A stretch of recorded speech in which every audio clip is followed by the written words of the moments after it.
예수님께 뿌리 내린 인생 변화의 시작, 오늘 26번째입니다.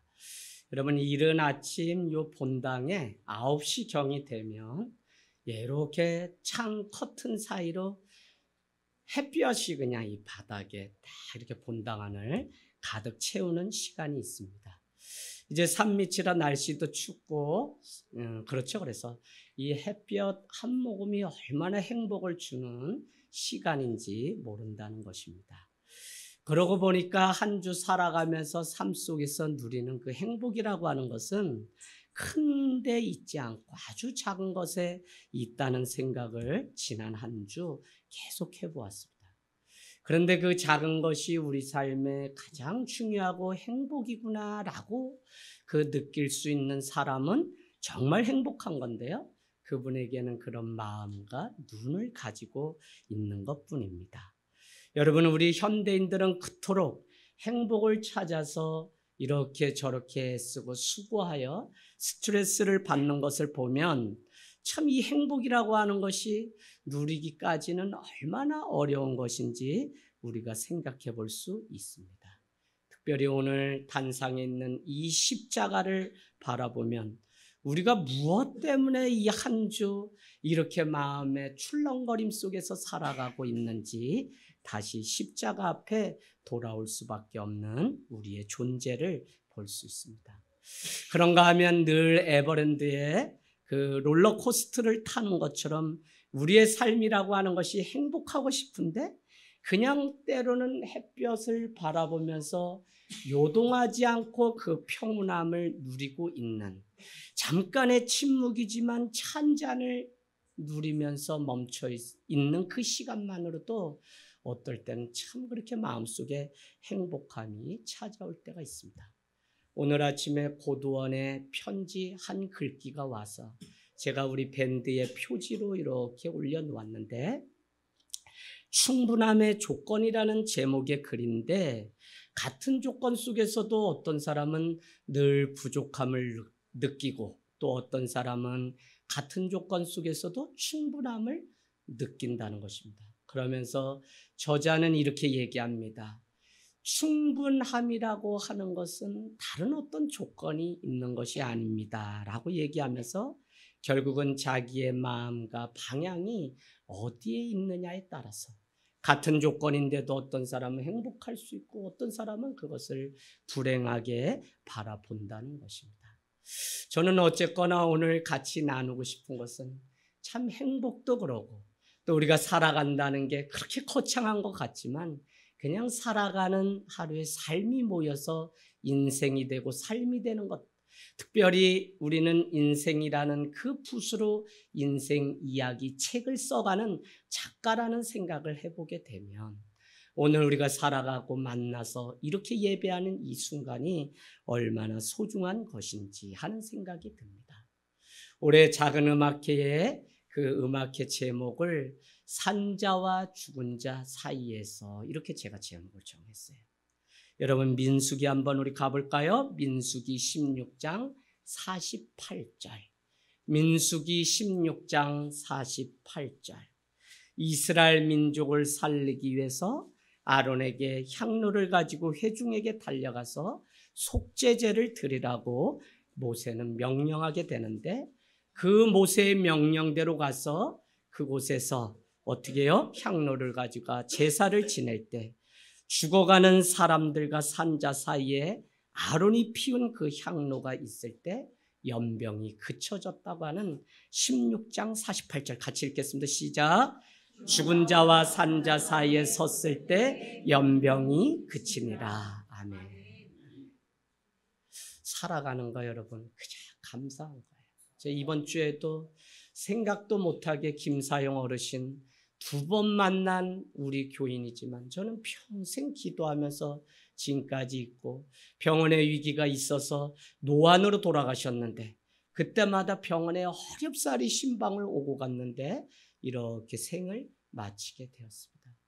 살아가다 보면 그 자녀들에게 그런 설교를 했습니다. 누구나 한 번은 털컥 원하든지 원하지 않든지 멈춰서야 되는 때가 반드시 있는데 오늘 아버님의 죽음을 보면서 사는 게 무엇인지, 인생이 무엇인지, 어떻게 사는 것이 정말 행복한 삶인지를 한번 생각해보는 장례였으면 좋겠습니다 라고 했더니 캐톨릭 신부가 오셔서 미사를 1시간 동안 뭐라고 주고받고 막 해서 정신이 없었는데 30분 이내로 다 마치니까 목사님 짱, 이지양 목사님 짱 그러면서 얼마나 이 개신교를 좋다고 하시지.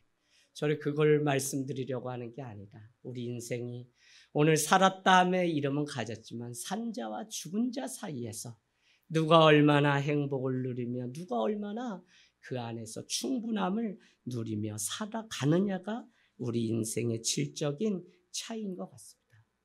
우리는 여러분 나눌 때 행복하다고 계속적으로 말씀을 드렸는데 이 일을 위해서 추수감사 주일에 몽골에 있는 아이들을 위해서 얼굴 한번 본 적 없지만 작은 선물 상자 하나 성탄절에 받아볼 수 있도록 보내는 이 일. 일평생 목회를 위해서 헌신하고 애쓰다 혼자 남아서 오갈 데 없는 그 미망인이 되신 사모님. 그분들을 위해서 안식관을 짓는 이 일들이 얼마나 주의 은혜 가운데 우리가 행할 수 있는 기회를 얻은 것인지, 섬김을 받는 것은 기회가 많지 않지만 섬길 수 있는 것은 기회가 무진장 많이 열려 있다고 제가 지난주에 말씀을 드렸습니다. 여러분 잘 살아간다는 것이 주님 외에 다른 것에 집중하고 살아가게 되면 우리는 생명에서 멀어지는 일들을 경험하게 됩니다. 우리가 나이를 먹는다고 하는 것은 결국 추억을 먹고 사는 것이죠. 어쩌면 인생을 살면서 간직할 추억이 없다는 것처럼 불행한 인생은 없을 것입니다. 그런 면에서 우리 청년, 청소년 아이들이 가장 좋은 때 신앙 공동체인 이 교회를 통해 잊지 못할 추억을 만들고 이야기를 써가는 이 일은 부모 세대인 우리가 계속적으로 밀어서 그들이 하고 싶은 일들을 할 수 있도록 도와주는 그 책임이 있다는 것입니다. 시간 갈 줄 모르고 함께 예배하고 기도하고 교제했던 이것이 오늘날 나 자신을 지키고 있다는 사실을 우리도 다 기억하고 있습니다. 오늘 이 한 번의 예배가 결코 가벼운 것이 아니라 어느 때에는 우리 인생에 털컥 멈춰서야 될 때 그때 누렸던 그 은혜 때문에 다시 일어서는 귀한 은혜가 있을 것입니다. 영화 오늘 가시면은 Before Sunrise라고 하는 미국의 영화 1996년에 개봉됐어요. 그런데 그 영화 안에 나오는 최고의 명대사가 있는데 이런 말을 남녀 주인공이 주고받습니다. 최악의 이별이 뭔지 알아? 라고 물었어요. 그랬더니 대답은 이것입니다. 추억할 만한 게 전혀 없다는 거야. 여러분 가만히 우리의 삶을 생각하고 관조적으로 성찰적으로 바라보면 이 의미가 가장 불행한 게 무엇일까? 추억할 게 하나도 없다는 게 가장 큰 이별이다. 이런 거 여러분 좀 이해되시나요? 우리 젊은이들 이해될까요? 여러분 지금 살아가는 이 하루가 엮여서 1년이 되고 우리의 인생이 되는 것을 보면 참 우리가 이 코로나를 뚫고 이겨내서 오늘 이 자리에서 예배하는 이것이 얼마나 감사지. 오늘 우리 권명 집사님 뜨겁게 기도하셨는데 금요 오직 기도에 얼마나 하나님이 몇몇이 모여서 하는 예배지만 이렇게 회개하는 마음을 주셨는지 모릅니다. 저는 수요일에 여러분께 말씀드렸습니다. 하나님이 가장 좋아하는 사람은 믿음이 좋은 사람, 기도 많이 하는 사람, 헌금 많이 하는 사람, 노 다 아니라고 했어요. 제가 성경을 읽고 난 결론은 회개하는 사람, 겸손한 사람 좋아한다. 목사님 회개 안 하고 아예 잘못 안 하면 좋잖아요. 그러나 그럴 수 없는 존재가 바로 우리이기 때문에 그때마다 나는 하나님의 은혜가 필요합니다라고 회개하는 그 사람을 하나님이 가장 좋아하고 가장 싫어하는 사람은 여전히 자기가 가장 우월한 줄 알고 살아가는 교만한 자라는 것입니다. 제가 요새 수필을 읽는데 이런 글귀가 있어요. 우리는 자랑할 것이 없는 램프와 같습니다. 램프가 별빛보다 자기가 더 밝다고 자랑하는데 바람이 와서 부니까 램프가 불이 탁 꺼지는 겁니다. 그랬더니 주인이 와서 불을 다시 밝히면서 이렇게 이야기합니다. 램프야, 말없이 비추고 있거라. 별빛은 꺼지는 일이 없지 않니라는 것입니다. 마음의 문을 열고 이 이솝 이야기를 우리가 보면 무엇이 보이냐면 참 겸손함으로 살아간다는 것, 자랑할 것 없는 인생이 바로 나고 여러분이라고 하는 이 사실을 알게 되면 우리가 이 하루를 어떻게 살아가야 될지 우리는 다시 겸손함으로 돌아가게 된다는 것입니다. 열정 좋습니다. 열광적인 거 좋습니다. 그러나 내 삶을 늘 돌아보는 그것, 부디 낮은 목소리로 살아도 겸손하여서 그 사람 곁에 가면 향기가 나는 가을이면 좋겠습니다. 적어도 내가 한 말에 대해서 그 말의 의미를 되씹을 수 있는 성숙함이 있을 때 우리는 말을 끌려가는 자가 아니라 말을 지배하는 자로 살아갈 수 있는 것처럼 말입니다. 여러분, 우리가 믿는다고 하는 이 그리스도의 도라고 하는 것은 믿음이 자라서 여러분이 하나님의 더 높은 도를 알게 되면 세상의 상식으로 설명될 수 있는 그런 것들을 우리가 믿는 게 아니라고요. 제발 우리의 생각으로 생각해 보니까 이래야 이런다 저래야 저런다. 왜 말씀이 죽으라면 죽어야지 자꾸 거기에 군더더기를 붙여서 이러면 이렇게 하고 저러면 저렇고 그런 게 아니에요. 죽으랄 때 죽으라고 하는 그 의미, 이 하나님이 우리에게 주신 기독교의 이 높은 진리가 그 안에 감춰져 있기 때문에 그런데 믿음도 다 천차만별인 게 이 깊은 진리의 도까지 가지 못한 채 그냥 세상 사람들이 살아가는 선에서 저 사람이 나에게 사탕 줬으니 나도 준다는 식의 그 삶은 아직도 주님의 십자가를 경험 못하고 여전히 교만하고 죄인이었던 내 인생을 주님이 살려주신 그 이 십자가의 이 참 의미를 경험하지 못하니까 매일 밑바닥에서 그렇게 그냥 행복을 추구하며 살아가지만 행복을 보지 못한 채 살아가고 있는 우리의 삶이라는 것입니다. 여러분께 부탁드리기는 이제 연말을 맞이하면서 새해를 보냅니다. 하나님을 보지 못하고 자기의 삶과 자기의 감정에 빠져 살아간다면 그것은 내 스스로가 사단에게 선물이 되는 무슨 꼴이 됩니다. 그래서 늘 말씀, 기독교의 더 높은 토가 무엇인지를 여러분은 말씀을 통해 날마다 깨닫고 그 진리를 깨닫고 그 말씀으로 살아가기 위해서 날마다 몸부림치는 은혜가 있기를 원합니다. 여러분, 웰레스 스티븐스라고 하는 사람이 이런 말을 했습니다. 세상에 하찮은 것은 아무것도 없다. 풀벌레 소리나 순간순간 달라지는 빛조차도 소중하다. 이렇게 소중한 것은 향유하며 순간순간 행복하게 살아가려고 우리가 노력을 해야 된다. 또한 헨리 밀러는 이렇게 얘기합니다. 가려린 풀잎같이 미약한 것이라 하더라도 주목받는 순간 그것은 신비롭고 경이로운 아름다운 하나의 우주가 된다라고 했습니다. 이것은 때로는 풀잎같이 연약한 우리의 그 존재가 하나님의 사랑의 대상이 되는 순간 놀라운 인생으로 바뀔 수 있다는 사실을 우리에게 가르쳐주고 있는 것입니다.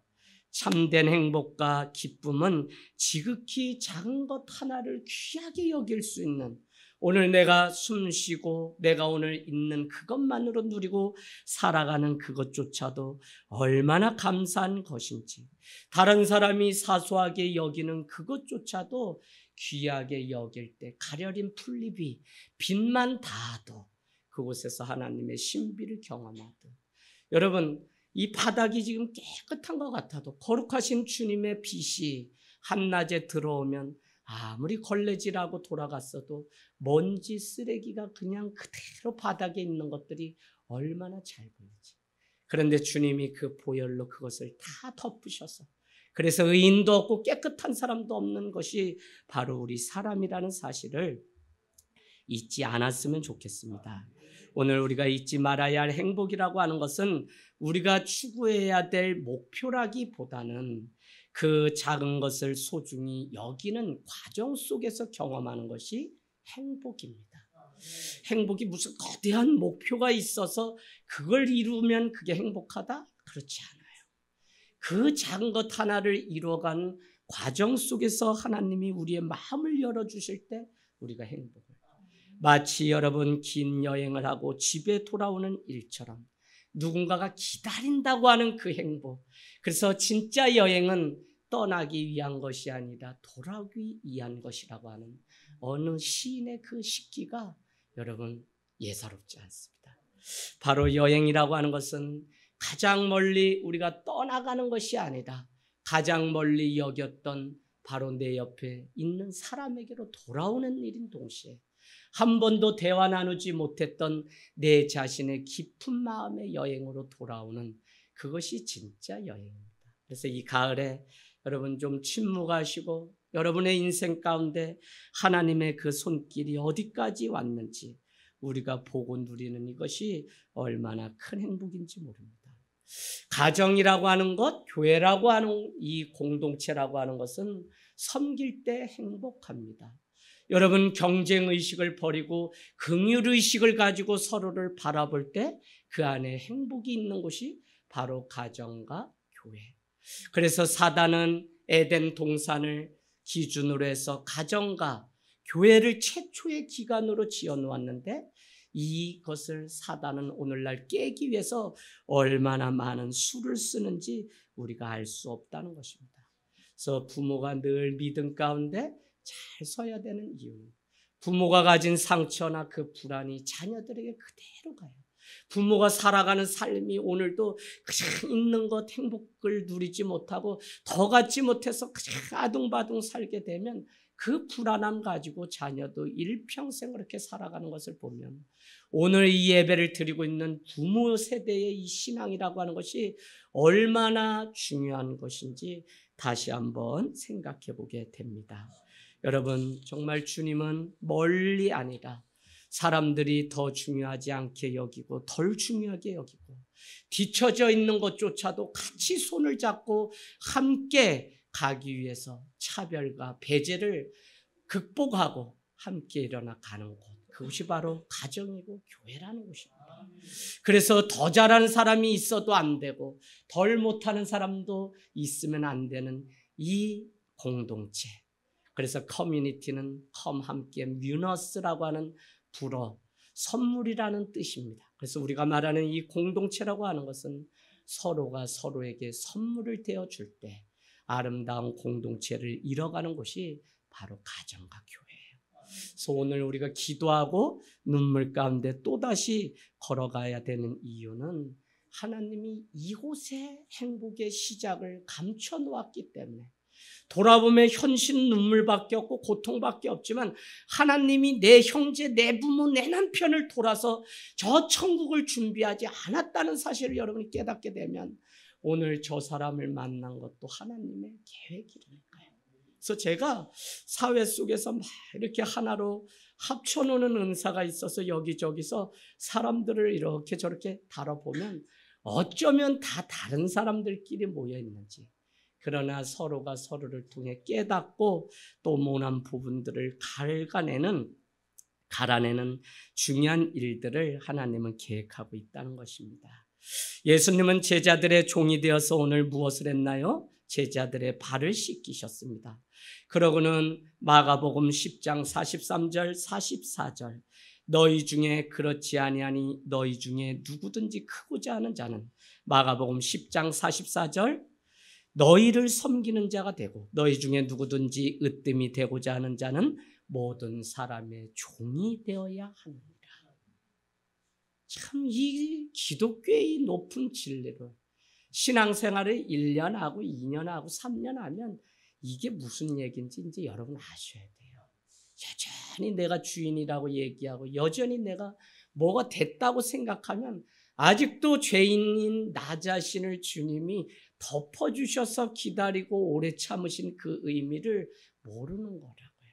그래서 여러분 세상 살아가는 그 이치로 살지 말고 세상 가운데 살아가지만 이렇게 분별하고 우리가 구별된 삶을 살아간다는 것이 기독교의 높은 진리를 가지고 살아가는 것입니다.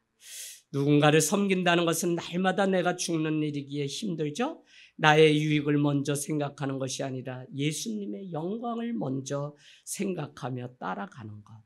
클레브르 버나드라고 하는 영성신학자는 당신이 예언자의 일을 하기를 원한다면 자기의 백성들에게 이리로 가라 저리로 가라고 하는 이 지팡이가 필요한 것이 아니라 오직 섬김만이 필요하다.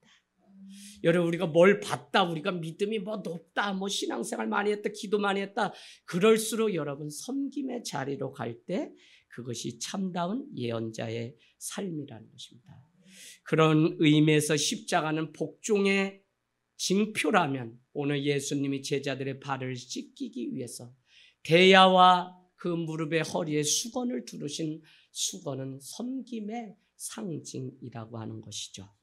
누가 가장 크냐의 문제로 제자들이 싸우고 있습니다. 우리도 대부분 살아가면서 제일 큰 자가 될 수 없다는 사실을 인정하면서도 제일 작은 자가 되고 싶지 않은 그 욕구 속에 살아가는 현대인의 어리석은 삶. 그래서 신앙을 가지고 말씀을 듣지만 그래요 주님, 큰 자는 되지 않겠습니다. 그러나 작은 자도 되기 싫습니다. 그러면 와 어떻게 하라고요? 우리 신앙이 지금 그 수준이에요, 여러분. 한국교회가. 그래서 여러분 그냥 작은 자가 되고 죽으라고 하면 정말 작은 자가 되고 죽는 자리까지 가시라고요. 그러면 거기에 감춰놓은 하나님의 영광이 있는데 왜 자꾸 우리가 말씀을 재단해가지고 거기까지만이라고 하는 그 마지노선을 정해놓고 피곤하게 사냐고요. 죽으라면 죽는 게 낫지. 저도 우리 목사님들, 제가 모교의 첫 목사님, 지금도 하라 그래도 이해는 안 돼요. 왜? 식당에 가면 음식 남으면 반찬들 짠데 목사님이 그걸 다 드세요. 그러면 옆에 있다가 목사님 알았어요, 저희가 먹을게요 하고서 그 깍두기고 뭐고 맨밥에 아무것도 없는데, 그래서 목사님 옛날 분이시니까 이런 거 남기면 안 된다, 하나님이 주셨으니 감사하게 기도하고 먹어야 된다, 그것까지는 이해하겠는데 좀 남겨가지고 개돼지도 좀 나눠주면 좋겠는데 아니에요. 그건 제 생각이에요. 제가 그렇게 신앙생활을 배웠어요. 목사님 더러워서 제가 변기 못 닦겠습니다. 장갑에 닦는데 물이 들어왔습니다. 그래서 제 손에 다 묻었어요. 목사님 저 못하겠어요. 그랬더니 네 속이 더 더럽다는 걸 왜 모르냐. 할 말을 없게 만들어요. 목사님 아니죠. 그래도 신앙생활이 이제 얼마 안 됐네. 집어 쳐버리면 가라면 그래서 너무 주요 제자라고. 그럼 목사님 어떻게 하시나 보면 빈손으로 맨손으로 그 변기에 손 넣어가지고 손톱으로 막 긁어내니까 알았다고요 목사님 제가 할게요 하고 고무장갑 끝에 끈으로 묶어가지고 박박 긁어내면서 그렇게 신앙생활. 지금 제가 그 의미를 알겠어요.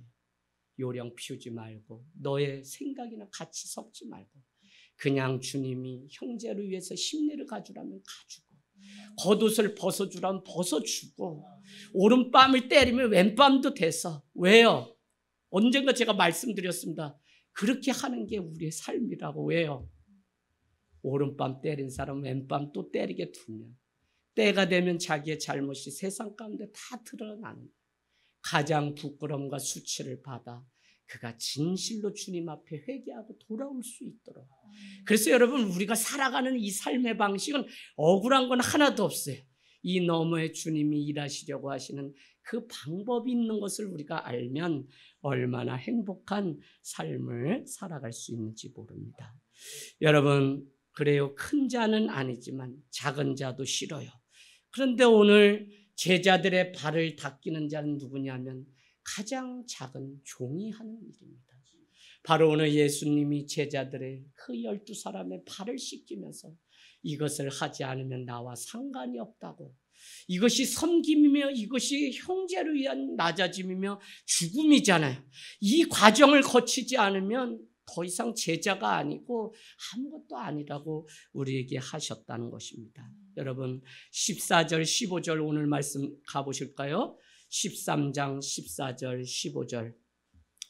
너희가 나를 선생이라 또는 주라 하니 너희 말이 옳도다. 내가 그러하다.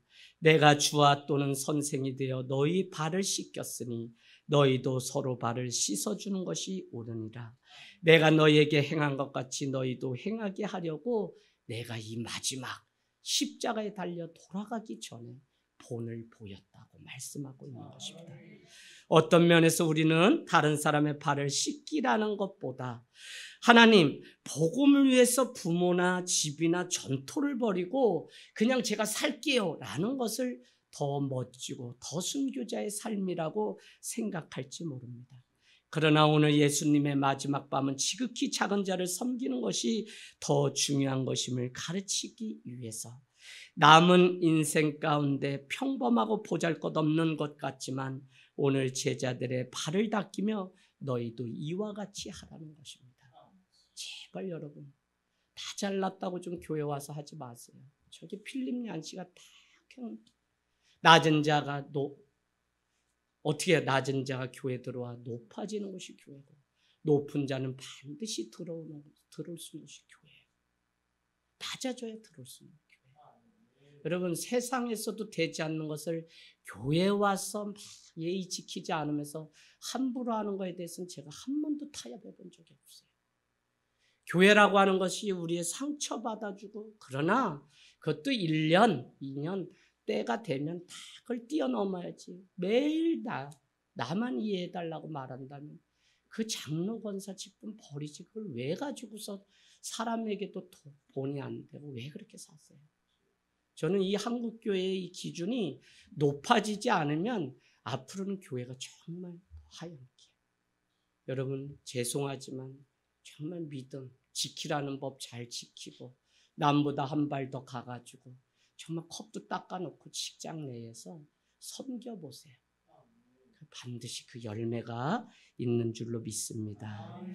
그리고 저는 여러분이 잘 아시는 것처럼 저기 강원도 첩첩산골에 5학년 때 전기불도 들어오지 않는 동네에서 처음 버스를 타고 경기도 성남이라는 곳으로 올라오게 됐습니다. 그러다 고3 때 학력고사를 앞두고 교통사고로 혼자 살아나면서 담임이셨던 한선희 선생님이 제 별명을 941생이라고 지어줬어요. 그러면서 저는 교회가 뭔지도 모르는데 제도 모르게 덤프 트럭하고 제가 탄 버스하고 이렇게 충돌하는데 하나님 살려달라는 말. 왜? 미션스쿨이고 아침마다 예배드리고. 그래도 저는 1년이면 몇 차례 치악산 상원사 절에 드나들던 사람입니다. 어쨌거나 그 과정을 통해 하나님이 살려줬구나 하고 교회를 나가게 됐는데 그곳이 나사렛 성결회라고 하는 나사렛 대학교 아주 작은 보잘것없는 곳이에요. 그곳에 갔더니 논밭에 천안에 있는데 다 학생들이 꿈이 없어요. 그래도 마태복음 말씀 읽다가 너 유대 땅 베들레헴아 너는 결코 작지 않다. 너희 중에 이스라엘을 다스릴 한 목자가 오리라고 하는 게 은혜가 돼서 유학을 꿈꾸고 내가 정말 하나님 나라를 위해서 뒤늦게 29에 왔지만 쓰임을 받고 싶은 그 열망이. 그래서 부모 형제 아무 백그라운드 없지만 그래서 그게 하나의 컴플렉스에 누구는 기도해 준다 그러면 뭐 한다 그러면 뒤에 하는데 저는 왜 교회를 가냐 그러고 모처럼 고향에 한번 갔다 오면 제가 교회 다니는 것 때문에 꼭 싸움이 나고 이래서 울면서 중고등학교 때도 올라오고 막 이런 시절이 많다 보니까 때로는 고향 갔다 오는 게 참 제 삶을 비굴하게도 만들어요. 그러는 가운데 저 안에 뭐가 생겼냐면 자존감이 또 때로는 고집스러울 정도로 남한테 지기 싫어하는 마음들이 제 안에 있었습니다. 그러던 저를 만져주신 것이 고3 때 교통사고를 통해 교회라고 하는 곳에 가서 목사님을 만나고 또 형제들을 통해서 그 사랑이 얼마나 대단한 것인지 저는 우스갯소리로 말하지만 처음 갔는데 한 자매가 저를 사랑한다고 하면서 허그를 해주는데 그게 얼마나 놀라웠는지 그 일로 3년을 교회를 처음 갔다가 안 간 일도 과한 사랑은 힘들죠. 어쨌거나 교회라는 곳 갔더니 처음 봐도 사랑한다 그러고 그래서 그 사랑이 저는 육체적인 그런 사랑인 줄 알고 이 자매가 더구나 또 이쁜 자매가 그랬으면 제가 또 용서를 했을 텐데 교회 대표되는 자매가 그냥 저를 꽉 꼈는데 나랑 동갑인데 얼마나 그때 실망이 되든지 왜 이 교회는 이런가. 그리고 더 재밌는 얘기 할까요? 그러다 군대를 갔는데 군종병이 됐는데 목사님이 교회 자매들하고 저녁 예배를 인도하러 오시겠다는 거예요. 그래서 떡도 해오고 과일도 해온다 그랬는데 얼마나 좋아요. 강원도 인제에 오시는데 눈이 막 내리는 날인데 부대 고참들 다 돌면서 오늘 서울에서 끼깔난 자매들 오고 율동하고 뭐 한다고 막 광고를 다 해놨는데 그날 밤 그냥 눈 쓸어가며 고참들 다 내리면 말년병장인데 교회를 왔는데 자매들이 사랑한다고 할수록 인상이 구겨지고 떡을 줘도 먹지 않고 귤을 줘도 그래서 제가 다 끝난 다음에 목사님 누구 군생활 꼬이게 할 일 있습니까? 그랬더니 재하가 왜 그러냐? 아니 그 누나도 이쁘고 이쁜 누나들 이렇게 많은데 왜 오늘 다 이렇게 야 막상 눈 오는 날 이 첩첩산골에 가자고 할 때 의리 있는 애들은 그런 애들은 의리 없어. 집에 가서 매니큐어 칠해야 되고 그래가지고 그 남은 군생활 얼마나 꼬였는지 저는 섬김도 잘해야지 그냥 내 편에서만 하면 아우 힘든 적이 있어요. 여러분 그랬던 전데 주님이 어느 날 가만히 저를 변화시키는 과정 속에 하나님이 나를 기다려 주셨구나. 또 목사님이 나의 잘못을 덮어주셨구나. 어느 날 그냥 새벽에 교회 지하에서 자고 있는데 그냥 가장 싫은 게 뭐냐면 새벽 기도하고 목사님이 깨우지도 않으세요. 그러고는 자는 우리 청년들 한 10명 와서 그래서 손 이렇게 이불 속에 넣고서 기도만 해주시고 가세요. 그러면 그게 막 부끄럽고 막 이래야 되는데 아우 천 소리 와서 이렇게 잠에 이렇게 깨니까 그랬다니까 그렇게 못된 사람이에요. 그런데도 목사님이 깨울 수 있었을 텐데 그냥 옆에서 기도하시면서 더 잘하고 둔 그거에 얼마나 큰 사랑으로 느껴졌는지 오늘 아마 목회를 이렇게 오산에 와서 하면서 때로는 정말 5년이라고 하는 시간 동안 아무것도 없이 집에서 시작할 때 그냥 아이들 부모도 없고 막 이렇게 저렇게 운동장에서 떠돌이같이 사는 아이들 라면 저녁이면 20여 병씩 끓이고 3년이니까 빚이 2천이 생길 정도로 축구 차면 물이라도 먹고 콜라라도 먹어야 되니까 그건 매일 그냥 따지지 않고 3년 되니까 2천의 빚이 생겼어요. 그래도 그 아이들이 때가 되면 중학교 고등학교 되면 다 갈 길 가고 뭐 몇 명 남지 않았어요. 승준이나 안지연 뭐 이런 애들은 아마 애들이 삥 돌았거나 뭐 그래서 여기 지금 있는 거지 그렇지 않잖아요. 그래도 마음에 실망이 되지 않고 알아주지 않아도 주님이 나를 기다려 주셨던 것처럼 내가 그냥 주님의 그 마음으로 기다리는 것. 그게 내가 할 수 있는 가장 큰 섬김이고 아무 조건 따지지 않고 그냥 믿어주고 믿고 그리고 여러분 제가 드리려는 게 뭐냐면 저도 그 은혜를 경험했기 때문에 성도들에서 대해서 얼마든지 그런 믿음으로 기다려주는 거예요. 그렇다고 해서 여러분은 그것을 가볍게 여기면 안 돼요. 그렇다고 해서 나를 기다려주는 주님의 그 은혜를 망각한 채 다른 사람에 대해서 함부로 한다면 그것은 어느 누구에게도 아무 이득이 안 돼요. 여러분 신앙이 깊어지면 이제는 주님을 좀 닮아가고 예수님께 우리가 뿌리 내렸다면 그 삶이 무엇인지를 다시 한번 고민해 보는 귀한 삶이 되기를 원합니다. 자격도 능력도 아무것도 없는 사람이 바로 우리잖아요. 오늘 말씀을 마치면서 저는 두 가지의 섬김을 여러분에게 소개하려고 합니다. 첫 번째 섬김은 다 같은 섬김인 것 같지만 여러분 잘 들어보세요. 자기 의로 섬기는 섬김이 있어요. 자기 의로. 이건 무엇이냐면 자기 의로 섬기는 섬김은 거창할 때 섬기기를 좋아하고 인정받고 싶어서 섬기기 때문에 오래가지 못하는 것이죠. 어떤 사람들의 외적인 칭찬이나 고마움의 표시를 할 때만 그것에 목말라서 하는 섬김입니다. 그런데 또 하나의 섬김이 있다면 예수 그리스도를 닮은 참된 섬김이 있는데 참된 섬김은 작고 큰 것에 관계하지 않고 나의 내적 깊은 곳에서 주님이 말씀하셨기 때문에 주님이 나를 그렇게 섬겨주셨기 때문에 주님의 지시를 따라 감당하며 그분의 인정만을 원하면서 섬기는 거예요. 그래서 오른손이 한 걸 왼손이 모르게 한다는 그 참된 섬김은 자기 의로 하는 섬김과 완전히 다른 거예요. 이런 믿음이 뭐라 그랬죠? 믿음은 하나님의 말씀 때문에 은혜 때문에 어떻게 해요? 반응하는 걸 리액션.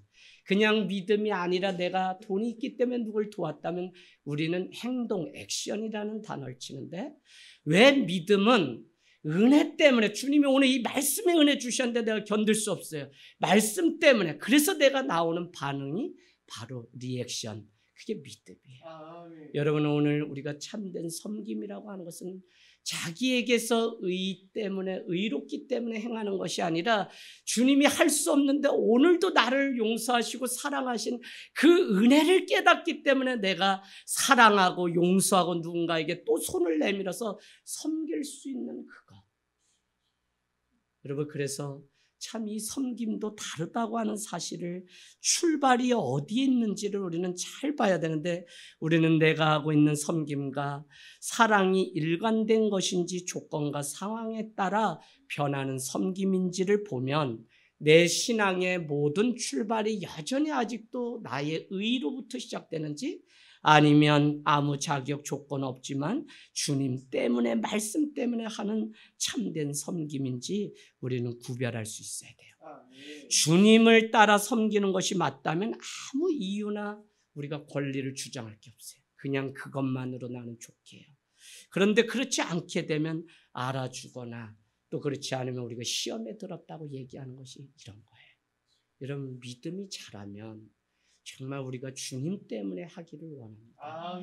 하늘 땅 교회가 뭘 한다 그래서 우리가 뭐 했다고 자랑하면 아무것도 아니에요. 다 오히려 뭐라 그러죠? 마태복음 5장에 너희가 구제하든지 금식을 하든지 뭘 또 기도를 하든지 세 가지의 특징이 뭐냐면 너희가 이 땅에서 그것을 하고 사람들에게 칭찬을 받으면 하늘에 받을 상급이 없다는 거예요. 그렇기 때문에 우리는 오른손이 하는 걸 왼손이 모르는 섬김을 해야 되는데 이걸 알아주지 않는다고. 그래서 여러분 이 섬김도 다 신앙의 하나라는 것입니다. 여러분 그래서 결론은 뭐냐면 내가 드러내는 신앙인지 드러나는 신앙인지를 잘 보셔야 돼요. 이 얘기가 같은 말 같지만 내가 그냥 알아달라고 막 드러내는 사람의 신앙이 있고요. 그렇지 않은 사람은 주님 때문에 그냥 모르게 해도 가만히 그 삶을 그냥 모르게 했는데도 때가 되면 세상도 알고 하나님도 알고 드러나는 신앙이 있어요. 내가 드러내려고 하지 않아도 드러나는 신앙이 있어요. 드러나는 믿음이 있어요. 드러나는 믿음이. 그 믿음을 하나님은 오늘 우리에게 원하고 있는 것입니다. 섬김을 지나치게 사람에게 보이려고 하게 되면 자기의 의의를 드러내는 일이 됩니다. 인도하신 분이 하나님이 아니라 나의 수고와 노력을 인정받으려고 하기 때문에 그렇죠. 자기의 섬김은 결과가 기대 이하가 될 때 믿음을 갖고 계속적으로 그 일을 꾸준하게 하는 것이 아니라 자기 기분과 마음에 따라 섬기기도 하고 섬기지 않기도 해요. 이게 사람 관계 문제가 아니에요, 여러분. 하나님 앞에 우리가 봉사하고 직분 감당할 때도 저것을 어떤 사람은 칭찬해 줘야지 하고 어떤 사람은 안 그러면 안 해요. 이게 내 신앙의 현주소예요. 우리는 늘 소자에게도 죽게 하듯 하라고 하는 1년 12달 여러분 좀 변함없이 주님 앞에 작정했으면 꾸준하게 그것이 헌금이든지 봉사든지 식사당번이든지 변함없이 예배 드리기로 했으면 꾸준하게 예배 드리고 공동체가 약속을 11시에 예배를 약속했으면 딱 오셔서 예배 준비하시고 여러분 이런 성숙함이 다 무너졌어요. 한국교회가. 그래서 여러분 다시 우리 자신을 돌아보기를 원합니다. 그래서 자기 의로 섬기는 것은 다른 사람을 이용하고 가장 교활하고 파괴적인 조종 수단으로 그래서 내가 줬으니 너도 나에게 이렇게 하라고 조종하고 그 수단으로 이런 부디 진정한 섬김은 교회와 가정을 든든하게 세우는데 조용한 가운데 아무 자격 없이 다른 사람의 필요를 돌보는 사람이 되었으면 좋겠습니다. 강도 만난 자를 구해주었던 선한 사마리아인은 저를 주막에 갖다 데려다 주면서 저에게 드는 비용을 내가 어디 갔다 오다가 다시 다 갚아줄 테니 저를 그냥 살려놓으라는 그 부탁을. 그때 누가 그 자리에 그 다친 사람을 보고 지나갔죠? 그렇게 믿음을 강조했던 레이라고 하는 제사장. 사도행전 3장에 여러분 40년째 구걸하는 한 사람의 이야기가 나오죠. 은과 금은 없거니와 나사렛 예수 그리스도의 이름으로 일어나 걸으라고 명령했는데, 저는 그 이면에 무엇을 보았냐면 유대 전통에 따라서 초기 기독교에도 하루에 3번은 예루살렘에 올라가서 기도하는 풍습이 있었는데, 왜 오늘 이 사람이 그렇게 40년째 앉아 구걸하는, 그렇게 많은 사람들이 기도를 하러 오르락 내리락 하는데 그날 베드로와 요한에게만 그 영혼이 보였을까? 여러분, 우리 신앙이요, 소리내고 들레석 되는 게 아니라 정말 잠잠한 가운데 저 죽어가는 작은 자 하나를 보는 것이 정말 죽게 하는 것입니다. 그래서 이 교회가 주님의 그 은혜 때문에 나의 달란트, 나의 재력, 나의 직업, 나의 배움도 다 그렇게 쓰임받기로 해요. 2023 심리 프로젝트, 여러분 계속 기억하셔야 돼요. 심리는 3.9 몇 킬로인데 5킬로 반경 이내에 하늘 땅 교회가 존재함으로 인해서 노숙자도 있으면 안 되고, 또 돈이 없어 못 배우는 사람이 있어도 안 되고, 또 뭐 장애가 있어서 힘든 사람도 있으면 안 되고, 독거노인, 자살 이런 거 다 어떻게 하면 막을까? 저도 그냥 제가 막연히 이 마음을 하나님이 주셔서 지금 있는데, 우리 교회에 완전히 이 그냥 여선교회 무슨 교회 이거를 다 째서 아예 실질적인 선교팀으로 만들어서 이 일들을 다 하면 어떻게 될까 하는 마음이 요즘 있어요. 나가서도 우리가 선교하는데 이곳에서 내 삶의 자리에서 다 삶이 선교를 지향하는 방향으로 갈 수 있는 방법이 어떤 게 있을까? 그래서 요즘 책 한 권을 읽으면서 2023년 하늘 땅 교회가 더 심플한 구조로 가면서 사역은 실질적으로 한 사람도 예외 없이, 내 달란트 있잖아요. 내가 장애인 아이들 이 친구들하고 하는 게 내 달란트면 그쪽 사역에 한 팀이 생겨서 그 일들을 돕고, 또 나는 반찬 봉사를 하겠다, 나는 또 뭐 노숙자를 찾아가겠다, 많은 사역들을 지금 고민하고 있습니다. 여러분, 오늘 주님은 제자들의 발을 씻긴 것으로 끝내지 않고요, 13장 34절에 세 계명을 주시면서 내가 너희를 사랑한 것 같이 너희도 서로 사랑하라고 말씀하십니다. 섬김의 기준은 우리에게 있는 것이 아니라 주님이 나를 사랑한 것 같이 주님에게 있다는 거예요. 주님이 사랑한 것 같이 우리도 사랑하는 것이 진정한 섬김이지, 내가 자기 의 때문에 하는 섬김은 섬김이 아닌 것입니다. 여러분, 정말 오늘도 눈을 크게 떠서 다른 사람의 마음을 들여다보려고 노력하고, 오늘도 그 사람의 마음을 읽어낼 수 있는 성숙함이 우리 안에 있다면, 갈라디아서 6장 2절, 너희는 뭐라 그러죠? 뼈에 묻히도록 우리가 좀 생각해 봐야 되는 말씀인데, 갈라디아서 6장 2절, 서로 짐을 나눠지라. 왜요? 이것이 그리스도의 법을 성취하느니라. 그리스도의 법을 성취하고 그리스도를 닮아 살아가고 싶은 마음이 우리 안에 있잖아요. 그건 딱 한 가지, 서로를 위하여 짐을 나눠지는 거. 그건 뭐죠? 다른 사람을 나보다 낮게 여기고 그의 짐을 오히려 우리가 같이 져주는 그 삶, 그게 섬김이죠. 그래서 여러분, 주님이 살과 피를 다 깨트려 우리에게 주신 같이 우리도 그와 같은 삶을 살기를 원합니다. 아멘. 아멘.